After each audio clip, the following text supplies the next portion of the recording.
It's the two ordinary cops back, and it's a bit unique today. It's just the two of us again, Schultzy. How are you, mate?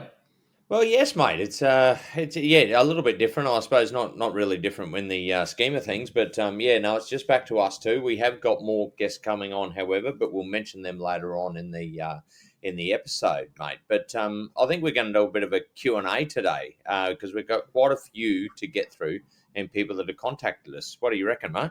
Yeah, no, it sounds good. But we've had some cracking guests. Obviously, Carly talking about what she's up to now with that nerve system regulation, which I found really interesting. I know we've had some good feedback about that. And then Yep. Macca, the diving, the former WA police diver, I found that really interesting. Had a bit of a laugh.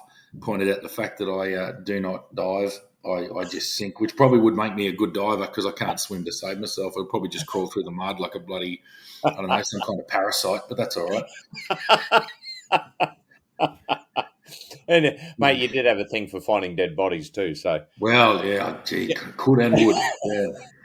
But yeah, the Q&A is a good idea because we thank everyone. We've had plenty of feedback, plenty of people getting in touch, and that's why we thought it was important that we do a bit of a Q&A and get back to everyone who's been calling in and messaging in, because it's really important that we want you to do that, but we want to mention you as well. So keep them coming. If you hear something you want to talk about, let us know, and we'll certainly do that. So, yeah, mate. And I think you've got a bit of a list, Schultzy. Well, mate, I do. Yes, I was actually compiling it this afternoon, and hopefully I'll get everybody in there because it comes in on different platforms. So yeah, mate. Hopefully I've got everybody. But if I do miss anybody, don't worry. I will definitely get back to you, and we'll do it in a later episode. But we've definitely got enough for today, mate. With the amount of we've got here, it's going to take us a while to get through. So No, that's good. yeah, I think we'll read them all, the good, the bad, and the ugly. I think we just go through everything and we'll have a comment and we'll move on from there. Mate, actually, you saying that, there is a bit of one which is not so much against us, just against police. So yeah, that's all right. I'm going to mention that one as well. Actually, we might even start off with that one. What do you reckon? Oh, yeah, either that or we just go through in chronological, whichever you'd like, mate. Up to you. So, no, actually, we'll leave it to the end. But look, before we do actually go on, I have completed Luke's book. So I read it. I finished it last night. It's very good. So if anybody wants to read it, Tales of a Diver, and we'll put the link up on our socials as well. Like I would recommend, especially if you're a police officer. I found a lot of it. I just really liked the way he put stuff, and it resonates a lot with first responders. So it's excellent. I'm looking forward to getting mine. Sorry, mate. I'm looking forward to getting mine. So that's looking forward to it. Yeah, that's right. Yeah, so if anybody's interested, just keep an eye on our socials, and and we'll put a link up there for you to be able to get a copy. But mate, first of all, we're going to start off with John Bird. Basically, Army. He said, "G'day, fellas. Just want to let you know that he's an ex-Army member, served in Darwin for a tour and did a tour in Iraq back in 05-06. Found your potty to be bloody awesome. The whole humour thing is so spot on. So keep up the great work, guys, and thank you both for your service." So yeah, that was pretty nice. Yeah, and I tell you what, Iraq in 05-06 would have been no meek effort. That was around the time a couple of our friends before we joined in 07 had been to Iraq, I think 04, 05, 06. So, that would have been a hell of a trip. Plenty went on. And I know that there was, a fair bit of suffering that came from that sort of time over there. So, mate, I couldn't agree more. The humour, and obviously Digger's humour, Jesus. Yeah. It's really good, and the beauty of it is they still are like that. My brother's, as I've mentioned many times, he's in the army in Darwin. Darwin, he was in Darwin. He's now in Brisbane, but he, the humour is still there, and they've got to have that. So it's really good to hear. So excellent, mate. No, congratulations and well done, and thanks for your service. I mean, we did what we did, but that's excellent to hear. Yeah, it is good, mate. Yeah, definitely. Mate, and the next one is BJ McKinnon. First of all, really enjoyed the podcast and the insights you give into policing, not just the glory jobs, but also the jobs that the rest of society would never experience nor would want to. She goes, she's actually into the, or he, don't know if it's he or she, um, uh, basically in the end stages of recruitment in South Australian Police. So, yeah, and got a couple of friends in the NT that are currently serving up there. So that's pretty cool. Yeah, very good. Yeah, the stories that we tell, the whole idea behind it is extraordinary cops. This is what you do day in, day out. There's no bloody, I'm going to turn up today and do this. You'll, especially general duties, you'll deal with what the radio calls, and that could be anything. So, Yeah. glory jobs didn't really exist. Like, glory isn't really part of it. It's just working together as a team and doing it tough at times and having a laugh at others, and that's just how it is. So I think that was our point, get that across, that it's quite funny at times, it's very sad at times. Sometimes you're so angry you just want to break something, and everything in between. Yeah. Yeah, mate. Yeah, that's exactly right. But they do have a question for us. So, Yeah. and this is probably one more towards you. The question is, what are the areas in, say, Darwin that are better places to live and set up a home in if you want to, like low crime rates in terms of break-ins, etc. Now, you're probably the one to answer that one. So yeah, the question was Darwin. Look, any of those newer suburbs they're all right. The fact is that the breaks, I had a pretty good conversation with a mate the other day, and we're probably going to get him on actually and have a chat to him. He's keen to come on at some point. So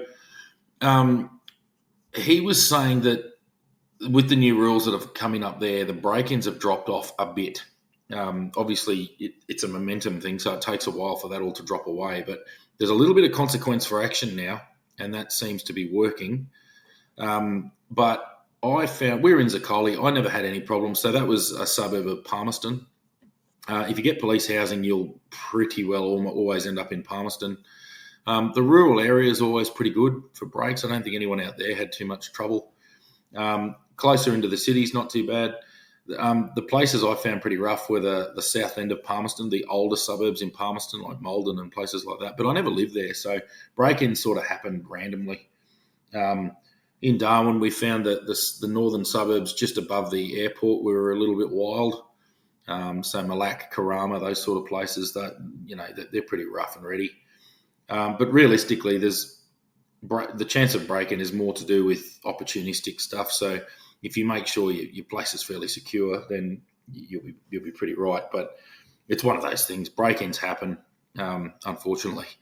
Yeah. I never dealt with a lot of home invasion stuff up there. It did happen, but it was rare for that. It was more get in quietly, take the keys, and bolt, basically. A lot of them were path of least resistance. So a lot of our break-ins, in inverted commas, were actually just opening an unlocked door and going and getting keys. But look, it could have changed a bit.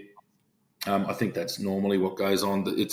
We don't seem to have that violent home invasion stuff as commonly. I'm not saying it doesn't happen, but it's not as common. Poor old Alice Springs is a wild show.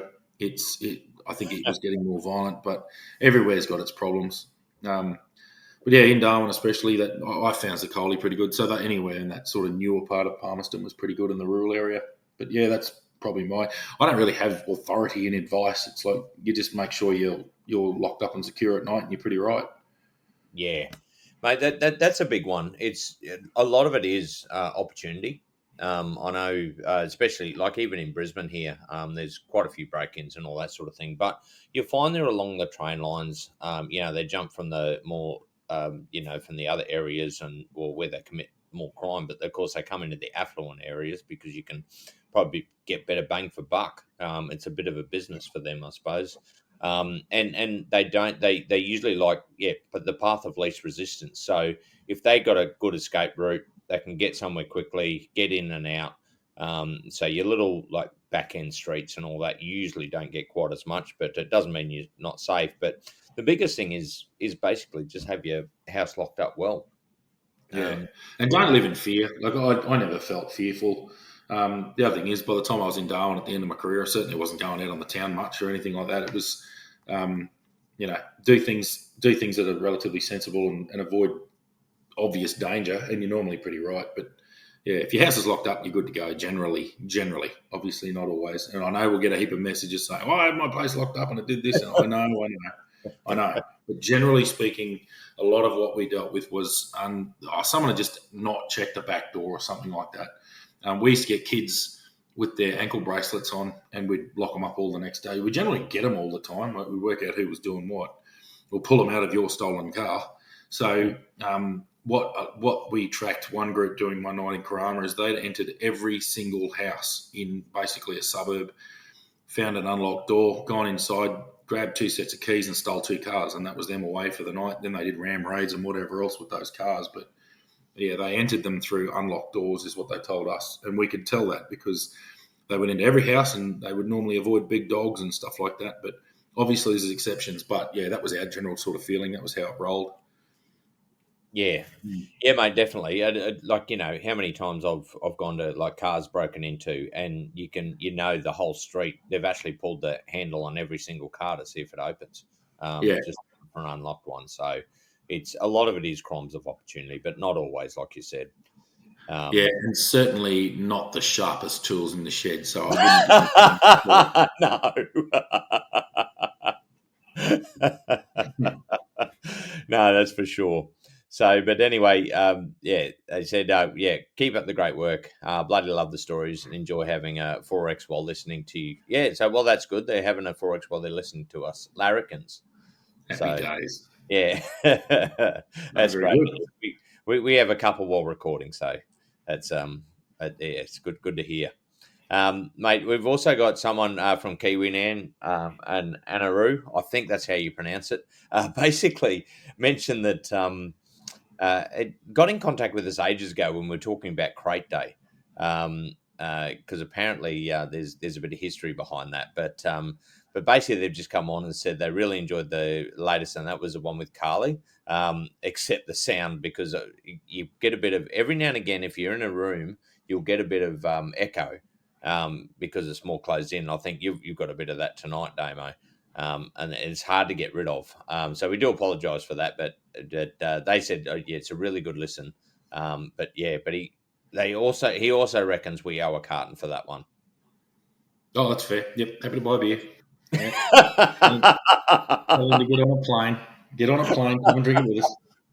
We're getting there. We're 2 ordinary cops. We're not very good. We probably, when we get some money, we might actually buy some equipment. Yeah, well, I mean, that's right.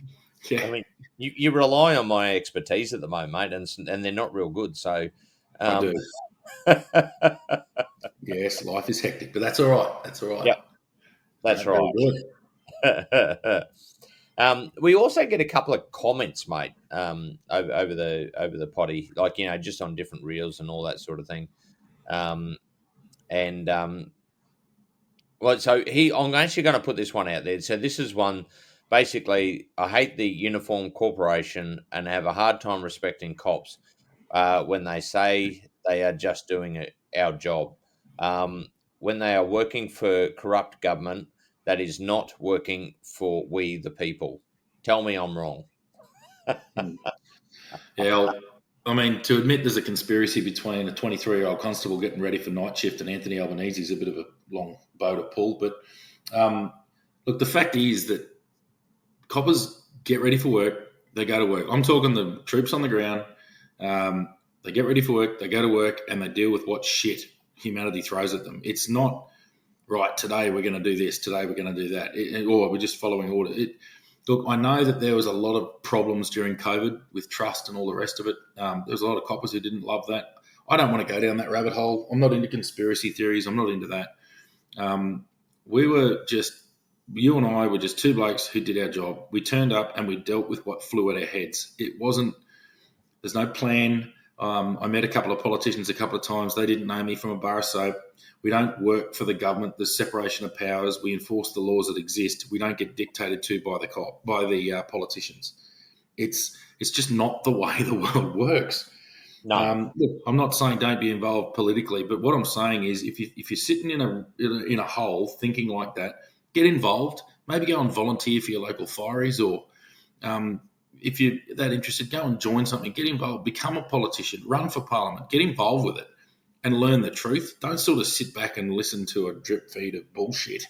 Yeah. It's algorithms just reinforce your own bloody delusion a lot of the times, and the fact of the matter is that there's thousands and tens of thousands of police in this country, and we don't necessarily like politicians either.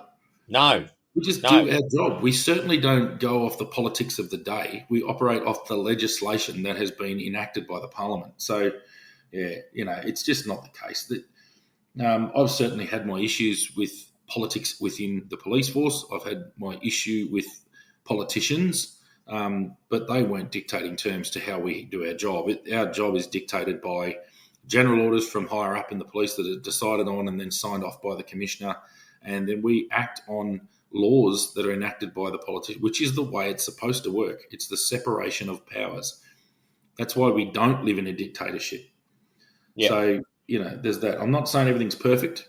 It certainly isn't. But it's pretty good. If you go overseas, you'll see how bad it can get. It's not too bad here.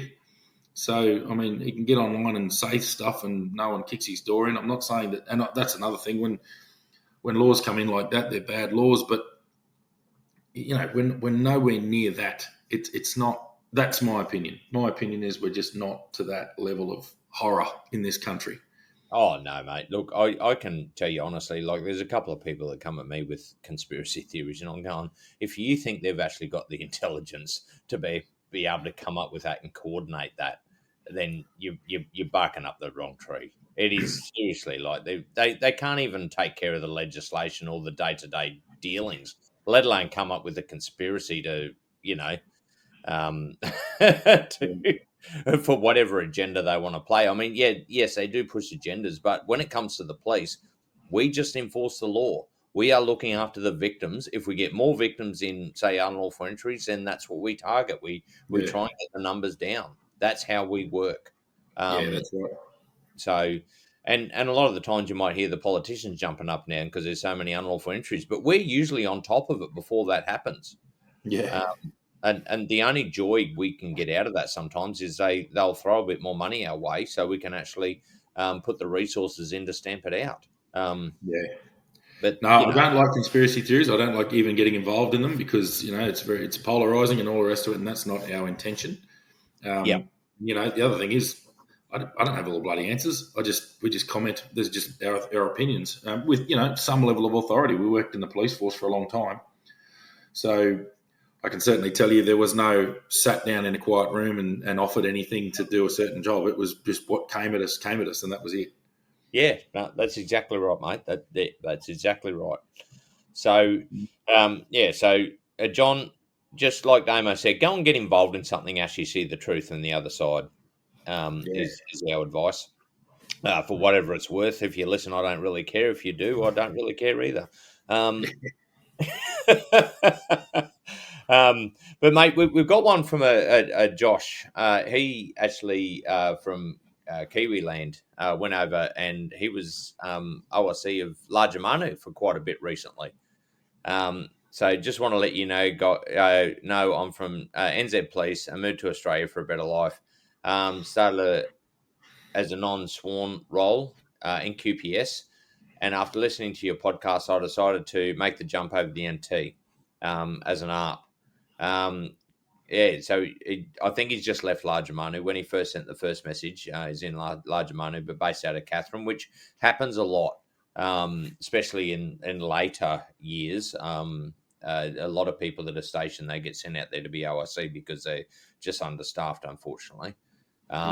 Whereas back when we started, there was actually permanent members out there, or gazetted members, I should say, out there. But yeah, so he just said our podcast gave insight into a lot of it. And yeah, basically, especially Larger Manu, because both of us served quite a considerable time in Larger Manu. So that was good. Yeah, so he's decided he's going to stay in the NT for a bit longer. He's enjoying it, and he's back in Catherine again. But yeah, he also said it opened his eyes up to a lot of things, that people don't really see, especially in those Largemano. I mean, you're entering into the Tanami Desert there, so you're right in the centre of Australia, and it's a whole new world. Um, that people, oh, the majority, very small percentage of society get to see what it's really like out there. What do you reckon there, mate? Yeah, it really it's proper isolated. I've never felt more alone than I have out there at times, especially because considering how junior we were when we were out there relieving, and just the sheer volume of work for such a small place, and the violence. It was Yeah, violent. There was some wild stuff that happened out there. Not necessarily against us at the time out there. There was a little bit, but not a heap. It was more just the violence against each other, and I mean that's pretty universal to these the communities. Unfortunately, some of them are pretty wild places, yeah, and the violence is horrendous. You're taking people to the clinic and they've got extremely serious injuries. You're dealing with homicides. There are homicides out in these places, not unregularly. The things that would make mainstream media in a major city happen per capita way more often out in those communities. So they are tough. And larger money, just because we've worked there, we know it. And when I say worked there, we did substantial relief periods out there as very junior members. So yeah, it sort of was burned into our brain because it was our first experience of that out in the bush, and it was wild. The other thing I'll say about the bush was the pace is not as fast as the major centres. Now, the major centres, you turn up to work and your head starts spinning, and it takes about 3 hours after your shift to finish when it finally stops. It's extremely busy in those major centres. You don't necessarily get that all the time out. You don't get that all the time out in the communities. But when it's on, holy shit, it's on, Schultzy. yeah, yeah. Oh, So, yeah, and it's you couldn't. You need another 100 cops to effectively deal with things, and you just got to make do, and you've just got to go. And we've spoken about that a number of times before, but yeah, it's definitely not for the faint of heart, and it definitely tempers the way you do business, or just you'll make a decision on how you do business, and it might be that you have to back off and maybe approach later on because you simply can't go hard. Simple as that.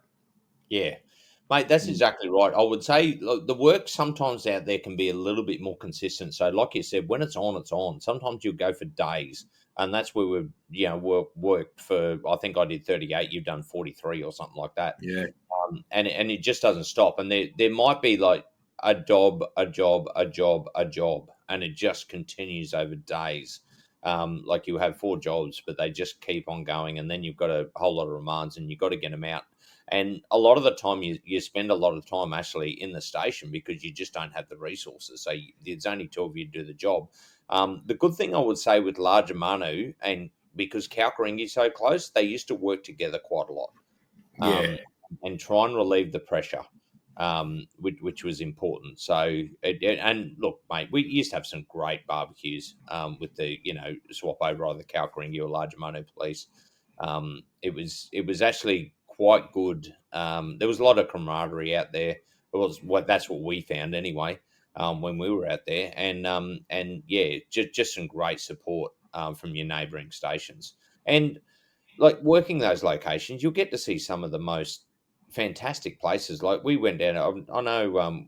OSC. I won't mention his name because he's still in the job. But we went down to Supplejack because that was part of Larger Manu's area mm, as a road trip, and we were doing motor vehicle registry stuff on the way. Supplejack's the most remote station in Australia.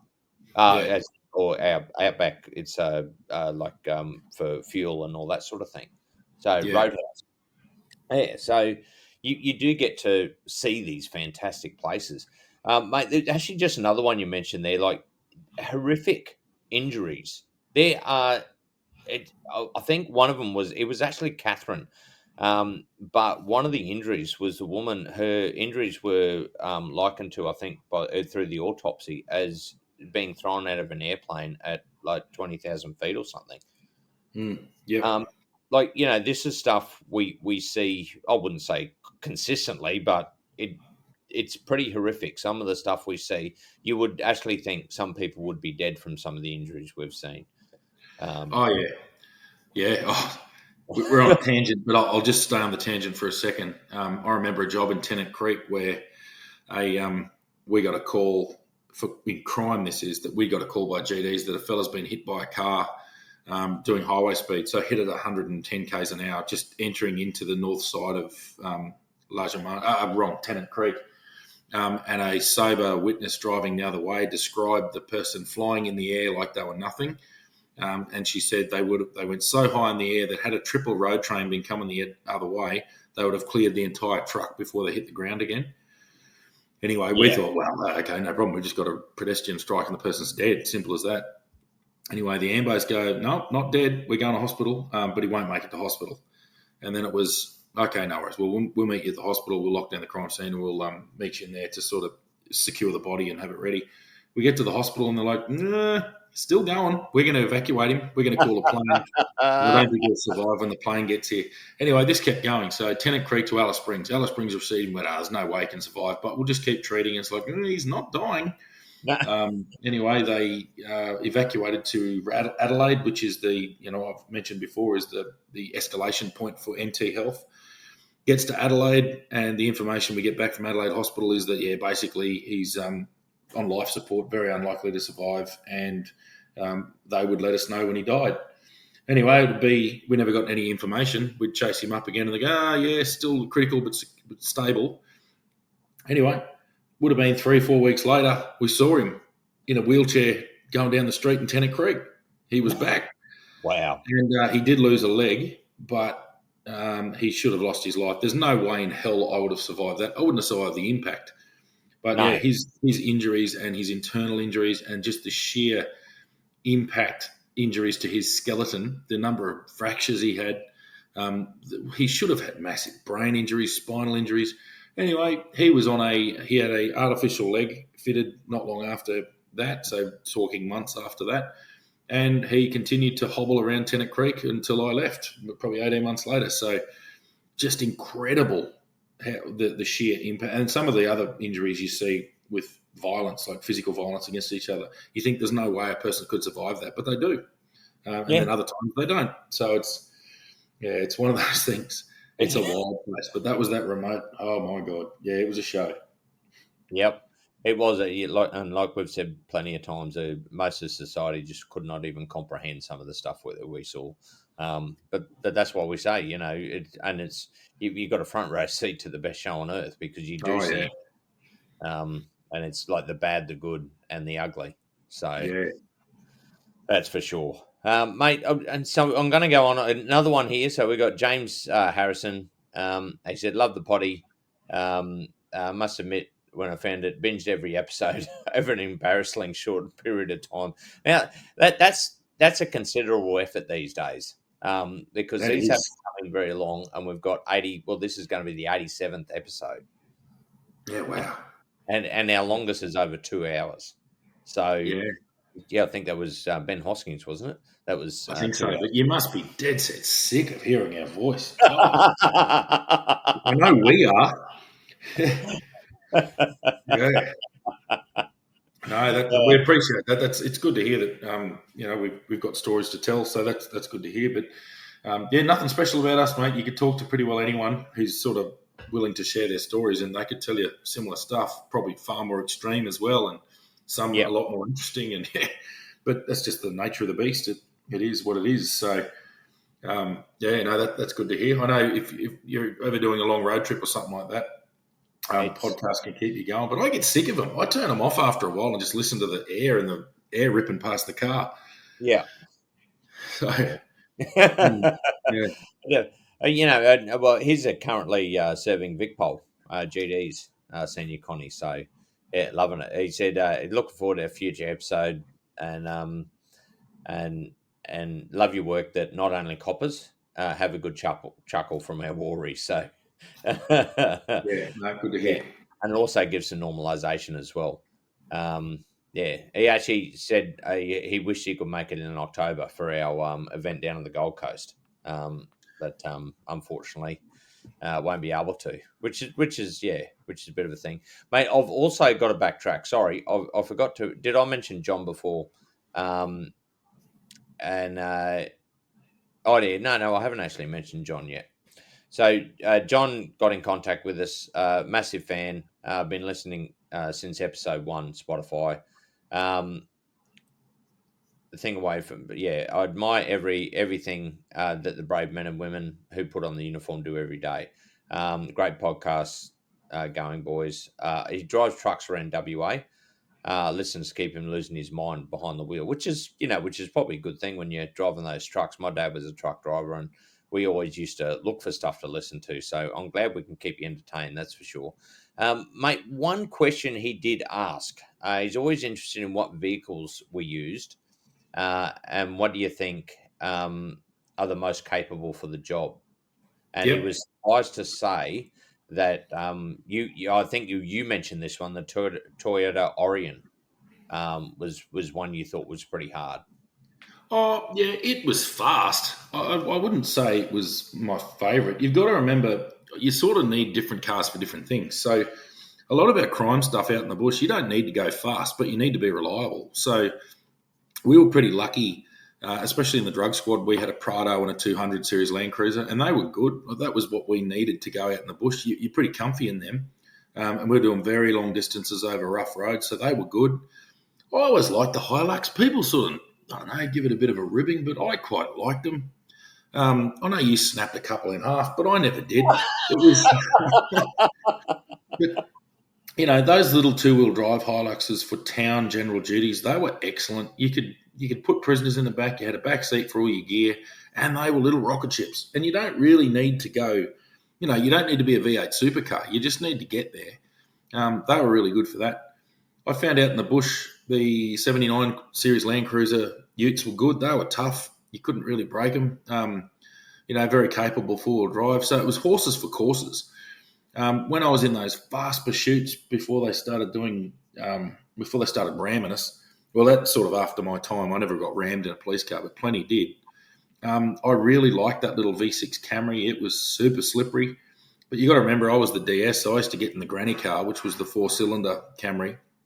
And I used to, let the boys take the other fast ones because they were the ones doing the job. I'd sort of just catch up afterwards and make sure it was all sweet and sort of just be a supervisor. But I never had a car. I'm just trying to think of a car I didn't like.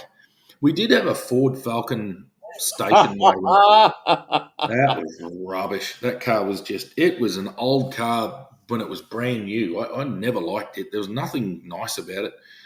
But as a result, we thought we'd just flog the pants off it and see if we could basically get it rotated out. And we drove it out in the bush and basically treated it like a Prado. And in the end, it kind of took all its punishment. So it probably proved itself a little bit. I think it was my least favourite. Yeah, I wasn't a big fan of that. I know people speak highly of the Kia Stingers, but you got to remember, you got to have a certain vehicle for a certain job. Those Kia Stingers go like the clappers. They're really good for traffic stuff, for hooking really quick along the highway to get to things, to get to crashes, to catch up to pursuits. But yeah, it's all, so sedans were really good for being slippery, but once you got there, you didn't really have anywhere to put people. You couldn't carry a lot of gear. I like that little middle ground. I never needed to be going, 1,000 k's an hour with my hair on fire. I just needed to get there and know that I could sort of deal with different terrain because the territory is a pretty wild place. So you might be in the town, but then all of a sudden you're driving through the bush. So you kind of need that reliability. But yeah, I don't know. I kind of liked them all. I'm an Isuzu fan, but we had a couple of D-Maxes, or one D-Max in Trident for a while, and it was considered the carry car. So it was stuff you just loaded up with crap and drove to wherever you needed to go. But I quite liked it. A lot of people didn't, but I enjoyed it. So mate, I don't know. I'm probably a bad judge. I didn't really hate any cars that we had. But yeah, I think if I have to pick an absolute favourite that I had the most fun in, it would be that two-wheel drive Hilux from about 2007, 2008. Oh, yeah. They were probably my favourite. Probably because that was the cars I had the most fun in. Yeah. And look, they were the cars that we drove a lot around in, and we knew them really well. Like I used to do massive things in those vehicles. And a lot of new recruits used to like riding with me because I used to really get the most out of them. I was pretty good at that. But they're like you said, with that cage on the back, they were really, really good. They weighted well. You just had to watch out in those first rains with the oil sitting on top of the road because they get they did slip. Yeah, they slipped and slid. Yeah. So that's one thing I found, and out bush, I actually destroyed a Hilux within 40,000 k's, but those roads out there are absolutely atrocious, and I put in submissions, and I even got mechanics to back me up in relation to upgrading the suspension because unfortunately the Hiluxes or that period of Hilux back in the 2013 onwards had terrible suspension when you're working on those roads. And the department had to, I think they had to, I can't remember how many times they welded the chassis because it kept on cracking. In the end, they just wrote it off because they said, "Oh no, it's just beyond repair." But that was within 40,000 k's. So yeah, you're a hard man, Schultzy. I am hard, mind you. And I'm telling people now, I did not drive those cars slowly. I had a lot of shit to do out there and a lot of kilometres to cover, and I did it at a considerable speed. I can tell you that. But yeah, I mean, other than that, I think the best thing they did, I didn't really like when we first started. We had the Nissan Patrols.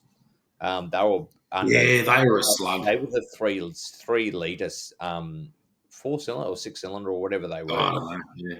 And they were absolutely terrible. The aircon had cut out if you went over 100k an hour. Just sluggish. And then we went over to the V8 Land Cruiser, and that was a much better deal. Yeah. Well, how's this, mate? You're right. I didn't like the patrols, but one thing I did like, I even liked the mobile police station. Oh yeah, that was a mobile. That was a medium rigid truck with a big bloody, almost like it wasn't a shipping container, but it looked like one on the back. That was basically a mini office that you could hook up for deployments out in the bush. And I enjoyed driving that. You just sit in the front of it, something different. I wouldn't want to be a truck driver for a living, but I enjoyed driving that because I was one of the few people who had a truck license. So I'd jump in and away you go. It was a long, slow trip out the Barclay Highway to get to Avon Downs, but I enjoyed it. Yeah. Yeah, no, look, we used to take it out bush a couple of times. I think it went out to Kalkaringi a couple of times from memory. No, that was a good thing. I don't think we had it towards the end, did we? Or was it just all part we had one in Tennant. I think Catherine gave theirs to Tennant Creek. I can't remember the details, but I just enjoyed the truck. It was just something different. It was easy to drive. It was a bloody 5-speed synchro mesh box. It wasn't like it was a challenge, but it was good. It just poked along. It'd do its 100k an hour. But yeah. I enjoyed it. And I think what I enjoyed it because those operations were enjoyable. Especially my best memories are actually out on Avon Downs with that, doing cross-border operations with Queensland Police. And they turned up and did, how good's this? You got the mobile police station where the computer's set up in there. If we've got drink drivers or drug drivers, you'd bring them in there and do the BA, the breath analysis in there and that sort of thing, and had all our paperwork, squared it away. You just had everything there. You had a big fridge in it, so everyone had cold water on the stop on the side of the road. It was just a handy piece of kit. You could carry a lot of gear in there, and you had plenty of stores and plenty of supplies, and it was good. It was bloody handy. I enjoyed it too. Yeah, well, that's true. Actually, mate, I'm just going to go back a little bit there, talking about the Land Cruiser, the V8 Land Cruiser. So when they first came out, I was working out at Large Manu, and colleague, or the sergeant out there, and we went to a job. Anyway, we had to arrest this bloke, and he kind of ran, but he ran out in the bush, but it wasn't proper bush. It was more the just the flats. Anyway, he took off. It was a bit at night. There was a bit of a hump that he ran over and then kept on running as he was heading for the trees. And anyway, I took off after him on foot, and the sergeant jumped in the Land Cruiser and just gunned it. And as he went over this little hump and got a little bit airborne and came down, you could the roar of that V8 motor, mate. I tell you what, it even scared the shit out of me and the cars on my side. And anyway, the guy actually stopped. He stopped when he heard that, just because it just terrified him. Just the sound of that motor. He thought we had police lions coming after him, probably. Yeah. So yeah, that's a pretty funny one. I do remember that pretty clearly because I was sitting there thinking, I hope the sergeant catches up with me because not sure what's going to happen in the bush if I get out there stuck with this bloke by myself. Oh,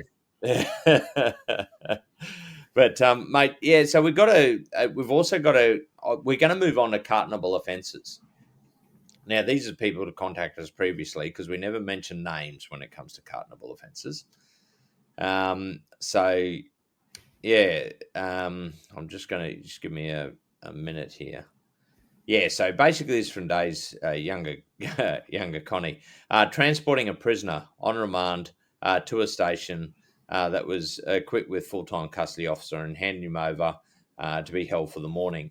Cleared the station and jumped back on the major freeway, cruising along, only to be dispatched to a priority one half-naked male running across the same freeway, yelling and carrying on with a few, just a few k's up the road.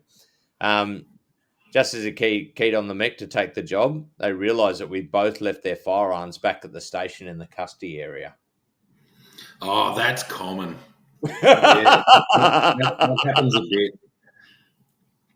Especially in major centres. So for those who don't really know it, when you go into a custody centre, we drive into the Sally Port, the police in there go over to a little locker. There's lockers on the side of the wall. You secure your firearm and taser generally. I can't remember. Anyway, you do that and you take your key, you lock the little lockbox and then you take the key with you and then you do what you need to do inside the watch house because the watch house is a sterile environment. Yeah. So when you come back out and get in your car to leave, you go back to the lockbox, get your Glock, and away you go. That was beginners. Beginners would do that all the time. You'd secure your gun, you'd get busy doing something else, completely forget because you just forget it's there. Like it's just like wearing a shirt. You know, you forget you've got a belt on, but you've got a belt on. So you get back in your car, and I've done it myself. I've never had to go to a priority one job without my Glock hanging off my hip, but I've gone down, started to drive out of the Sally Port and gone, shit. Or I've even got back to my station and gone, shit, and gone back to the watch house. I reckon everyone would have done that at one point, especially early on. You do get used to going back and getting it, but doesn't matter. It's still a carton. Absolutely. Oh, it was a carton back then. It's a carton now, especially if you can't go to a job because you haven't got your gun on. That's a bloody carton. Too bad. Well, the funny thing is, this was in a pretty major centre. So the radio officer, operator was very confused to see a little blip on their screens do a U-bolt on the freeway and travelling back at Mach 1. Yeah, and obviously we're not going to identify them, but that major centre you talk about, that is Melbourne. So that's a pretty major centre. So, back you go. And, that'll be a carton. And don't bring that VB crap. I'm not drinking it. No offense to everyone. Yeah, we work in VB, Forex Gold here. Yeah. And don't get me wrong, that'll get us some enemies. Pretty polarising, I'll drink.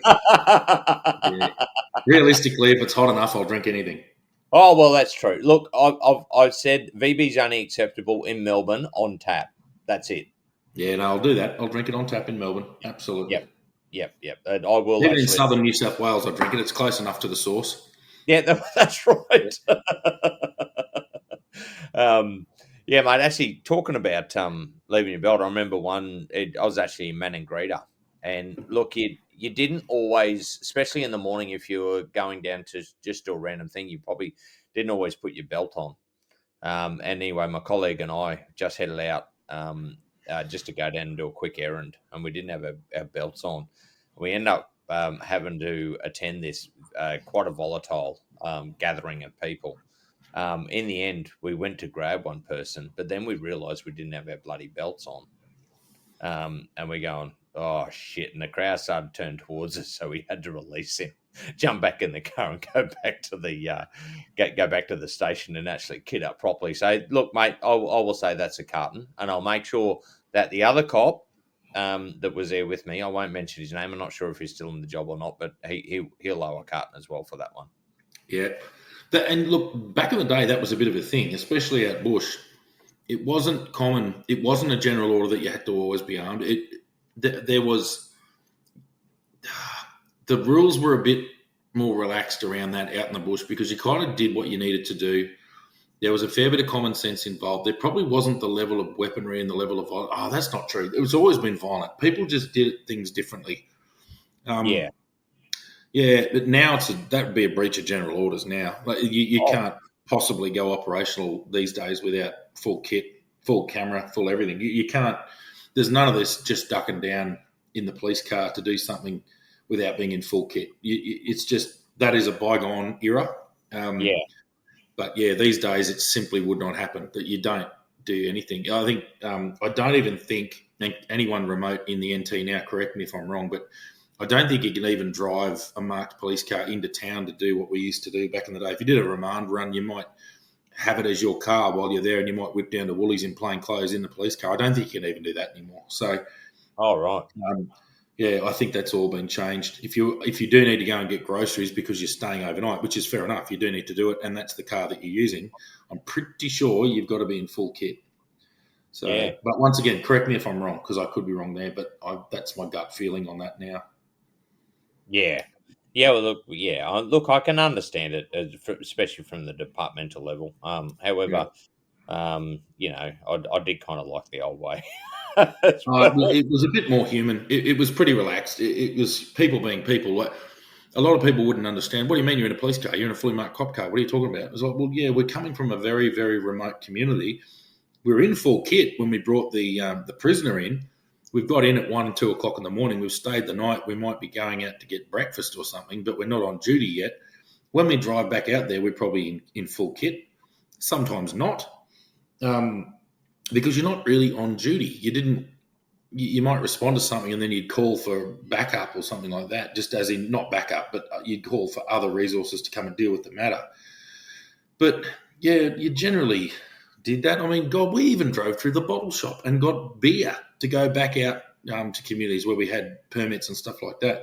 And it wasn't an issue. You'd bloody load up the back of the police car with all your groceries to go back out bush, and you'd probably throw a few cartons of beer in the back seat, and away you'd go, probably in bloody thongs and shorts and a t-shirt. But Yeah. it's certainly not done now. So it's just the way it was. It was just, I understood that the bush coppers were in town and they're just poking back out home, and that was how it was. The other thing was you would deal with stuff as you drove along, but I don't know, it was just a different era. It sounds foreign. It sounds weird me even saying this, but that's how it was. Yeah. Oh, yeah, exactly. It's I mean, yeah, mate. I've got heaps of stories. Actually, got one of a currently serving member that I'm not going to mention because they've already probably attacked him enough. We don't need to actually say who that person is because most people know who I'm talking about. But I'm not going to let that cat out of the bag. So you can question me if you want NT, please, but fuck you. But yeah, mate, we still got a couple more of these cartonable offences because we've been kind of stacking them up here. Yeah. So we got one on a couple of basically. So it's just I'm just going to put the quick comments in there because this is more from Fireys. Basically, a broken bell housing on a pump. Training accident, but put the truck out of commission while they had to get the pass from WA. So yeah, look, that's definitely a cartonable offence. Read that. I can probably throw a little bit of info into those because I understand how the pumpers work now, given my current occupation. So, damaging fire trucks is never much fun because they're fairly specialised, and especially in a fire rescue setting. So think your concrete fireys, your townies, not your rural fireys. The Northern Territory was a bit different there. There was only one fire service and they did everything.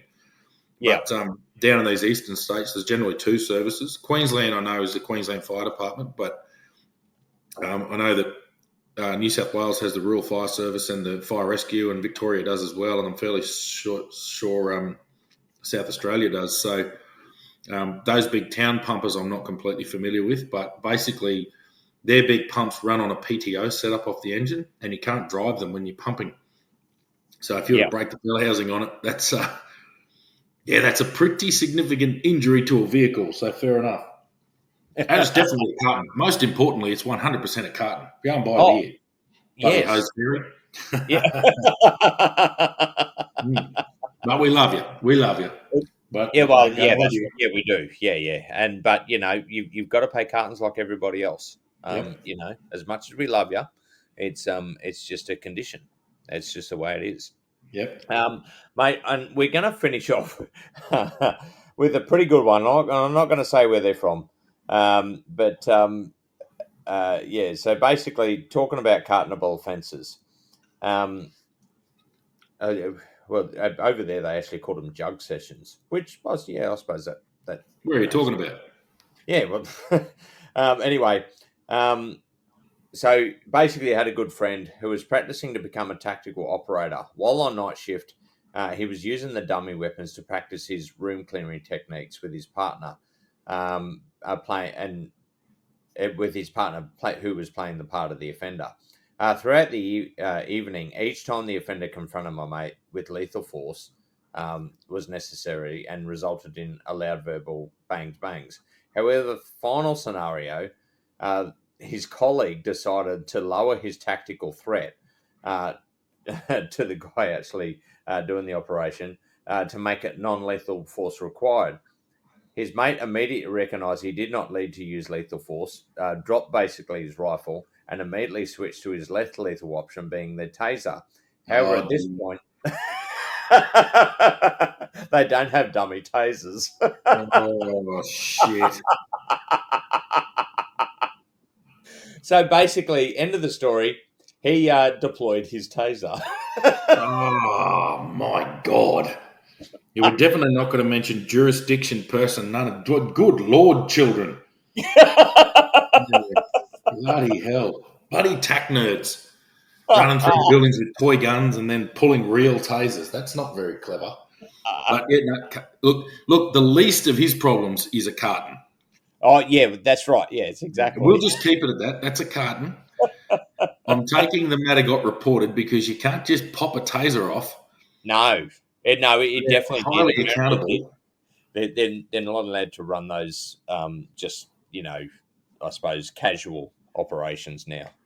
So, No, well, I mean, depending on when this happened, there is 100% accountability for all the cartridges on a taser. So there is. you can't just pop a taser and get away with it. You would have to explain the scenario, and given the given the level of sense of humor of internal investigations or whatever else it's called in whatever jurisdiction, They have a sense it's of humor. precisely zero. It's precisely zero. So I would say the poor bastard probably got their bottom smacked like you wouldn't believe, and probably went to court. But anyway, who knows? We don't know. We just know. But on the information that we have, Schultzy, that's a carton. That's probably a pallet. Actually, that's probably more a pallet, I think. Yeah. No, that's actually a pretty wild show. Yeah. As much as people think we just stuff around, these are prohibited weapons, and you're only allowed to use them in the execution of your duty. So, wow, good work. that one's got to take the cake, mate. Out of all of them, I think that takes the cake, all right. Jesus. Yeah. So, but mate, so you got through them all. That's good. But I think we've got a pretty big announcement. We've got a special guest coming on that we've been talking to for a while, but obviously still going through the legal processes and all the rest of it. We've been in communication for a fair while, and Zach Rolfe is coming on the Two Ordinary Cops. So we're going to do it over a few episodes because he's got a lot to say, as you could all imagine. He's appeared on other podcasts as well. Zero Limits with Matty Morris, which is a bloody very successful podcast around mostly focusing on the military side of things, but also policing. But so he's coming on the Two Ordinary Cops next week. Will be the first episode, and there'll be a series after that. And look, really full on stuff. So we've had a chat to him already, and it's very interesting listening. So obviously, I would say there wouldn't be a copper in Australia who doesn't know his name. For those who don't, and a couple wouldn't. He was obviously the police officer involved in a police shooting in the community of Q&amp in the Northern Territory that resulted in the death of a young man by the name of Kumanjai Walker. That shooting resulted in Zach Rolfe being arrested and charged with murder, to which he was later acquitted in the Supreme Court in the Northern Territory. and then followed on to a coronial inquest, which, in our opinion, basically turned into a self-appointed royal commission into the Northern Territory Police. And look, we will justify why I feel the way I feel about that. We're not interested in being sued. These are our opinions only. But obviously, I think we've got a little bit of information to throw in there and a little bit of humanity to offer to that whole thing. But yeah, I'll leave that for the podcast. But it's certainly interesting. I would be interested to listen to what he has to say. Oh yeah, for sure, mate. Like I didn't know him at all. Of course, I know about him. I've seen all the media bullshit and all that I just take as a grain of salt. But mate, like when I actually did get to meet him and we spoke together and all that sort of thing, I just resonate. He's just like you or I, or most of the other people out there doing their front lines. Some of the stuff he did, getting that medal early on in his career, like just absolutely outstanding work. And I just my heart just went out to him because I think what a horrific ordeal he had to go through. Well, he's stronger than me, mate. I couldn't have done it. So anyway, but that's coming up next week. That'll be the start of the Zach Rolfe series, I suppose. Yeah, we've got other guests lined up. I've got an interesting person who should be very interesting coming from Darwin, current serving member. So we've got some really interesting stuff coming up. So hang with us. We just thought we better catch up with everyone who's written into us because we're really grateful for the support. We love the fact that you like the podcast. We'll keep talking if you're happy to keep listening. So yeah, exactly right. And in saying that, mate, I'm just going to let the listeners know I'm also catching up with Bob Rennie tomorrow night. So perfect. No, good old Bob. Yeah, so he was one of our early episodes for those that listen to all of them. So he's just a great bloke, fantastic, big leader, and quite a big influence in both Damo and my career, I'd say. So yeah, definitely. What do you reckon, Schultzy? That'll do us, mate. Mate, I reckon it will. So for everybody listening, thank you very much, and stay tuned for next week. It is a cracker. We've already basically recorded the first episode, and we like it a lot. So hopefully you guys do as well. Yep, no worries. All the best.